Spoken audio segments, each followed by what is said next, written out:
So it's really going to be the UV and IR lights. So there's actually a scattering rate associated with different wavelengths. As you get to shorter wavelengths like UV light, they have a much higher scattering rate as it reflects off versus the longer ones, they kind of transmit through, like IR light will transmit through your sample, remain unchanged instead of like reflecting off and scattering. So lower wavelength lights will scatter more than higher wavelength lights. An example of high transmission is looking at foreign material in a bottle of soy sauce. If you just use a white light to do this inspection, you're not going to know if there's anything in that bottle of soy sauce. But if we use an IR light, those wavelengths can pass through the soy sauce, remain unchanged. They reach our camera, and what's blocking the wavelengths is the foreign material on the bottom of the bottle.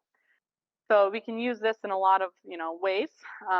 We can also use it in text print. If you're looking at for a pinhole in a sample, it's right over the little apple seed, so it'd be really hard to see with just a standard white light. But IR light is actually able to remove that text, and we can just see that pinhole. I will say, just so people aren't like, oh my god, this will solve all my problems. This is kind of some samples this works really well on, but it doesn't remove every ink. It really depends on the ink, the print, something like that. So it is always worth testing IR light, but sometimes it'll work really well, and sometimes that ink just doesn't, the IR light isn't enough to transmit through, and it will reflect it, and it'll look exactly the same as a white light. So it really just depends, but it is definitely a good thing to try if you're looking for, I need to make this all one color, or I need to remove this print, or something like that. Another example, this one's kind of fun because it's the red light and the infrared light get the same image. The red light makes the yellow and red so bright that it appears nearly white, and then the infrared light removes the text and the color altogether. An example of high scattering is comparing UV light versus blue light. When you have blue light, this is a scratch in a cup. When the blue light shines down, you can kind of see the scratch, but with the UV light, you can really see the difference of the scratch.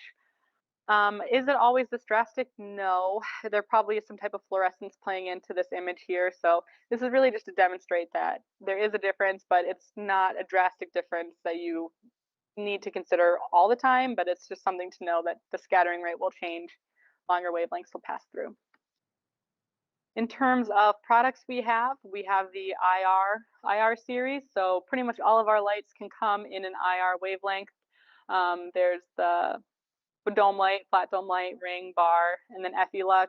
These can come in 840 or 850 or 940, and then the Effilux lights come in like 850 wavelengths. So the bar light, the ring light, the flat dome light, the backlight, those can all be in IR as well. And then we want to talk about the next topic on the wavelength is fluorescence, the fun one.